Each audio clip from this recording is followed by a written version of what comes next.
It's a beautiful day in the neighbor pool. A beautiful day to be Deadpool. It's story time. Story time. Anyone a fan of Mr. Rogers out there? Yeah? All right.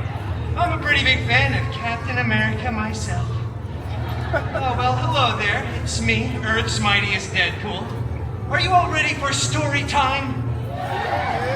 Well, that's good to hear, because I certainly have a story to tell. Gosh, I love to talk.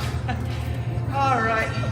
Today's story is a beloved bedtime classic, mashed up with a very profitable licensing agreement. You guessed it, it's Cinderpool. I got some fans of Cinderpool out there. Thank you for coming again. All right, that doesn't work. Oh, look at these adorable pictures, by the way. Look how cute Dogpool is, huh?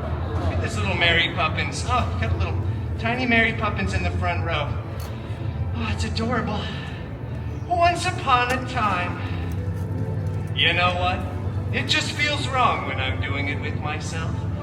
Why don't we all say it together, shall we? 1, 2, 3. Once upon a time. See, wasn't that so much more fun and interactive when we're all in this together? For those of you that didn't participate, get your head in the game! Ahem. Anyway, upon that time, once, Cinderpool lived in a big mansion with his shiny-headed step professor and a bunch of hideous step mutants. The biggest one, Colossus, was always making up stupid rules that no one cared about. Like, please stop labeling other people's food in the fridge with your own initials. And for the love of Feige, stop hanging your underwear from the ceiling fan. I never understood that rule. The other main step mutant, Negasonic Teenage Warhead, such a cool name, was always just texting and rolling her eyes. They were both super jealous because Cinderpool had a much, and I mean much, larger fan base. Yeah, they don't call this story time with Colossus now, do they? One day, an expendable non-union extra came running across the mansion grounds, screaming. King Thanos was planning the biggest battle of Phase 3, the last truly relevant phase. Cinderpool desperately wanted to go to the big battle, but Colossus said, "No, too dangerous. Cinderpool don't know how to be part of team."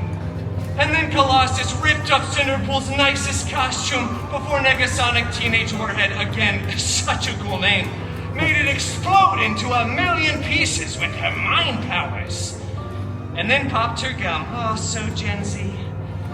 On fleek, Sigma, no cap. Cinderpool was very bummed and felt very vulnerable and exposed. Minus 100,000 aura, as Negasonic would say. He ran out onto the mansion grounds, stumbling for dramatic effect.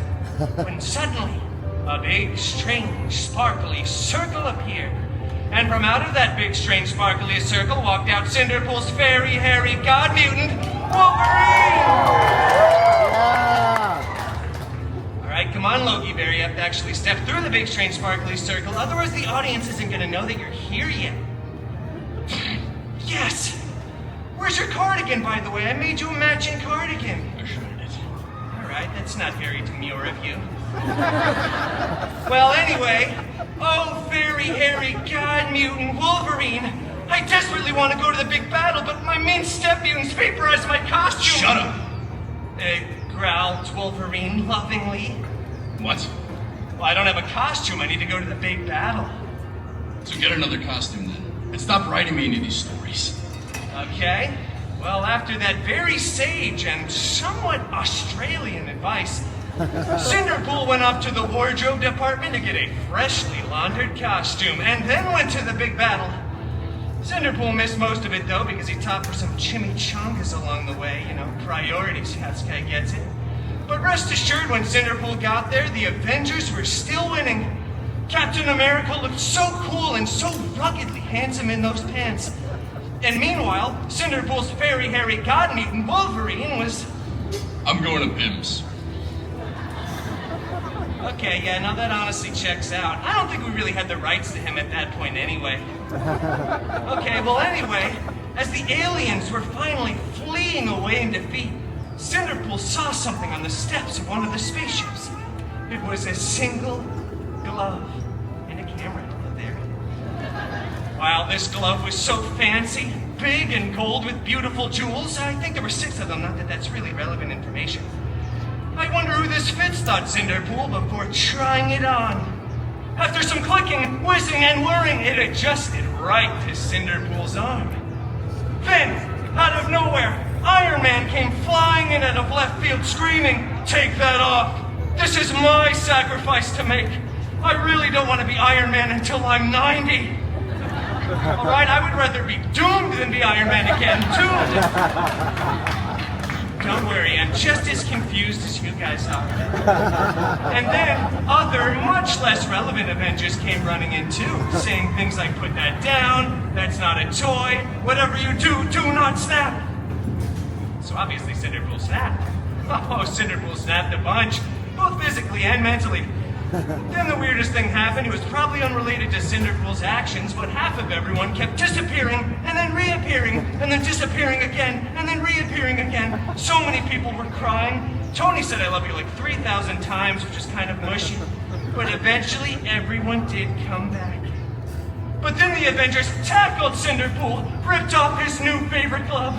And when they went on to remake the movie, they CGI'd Tony's head onto Cinderpool's majestic body, and it went on to become the most profitable film of the Feige cinematic universe. The FCU, as I like to call it.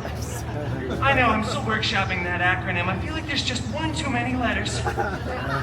Well, anyway, everything honestly worked out for Cinderpool because Cinderpool went on to start his own, even more successful franchise, yeah? Thank you.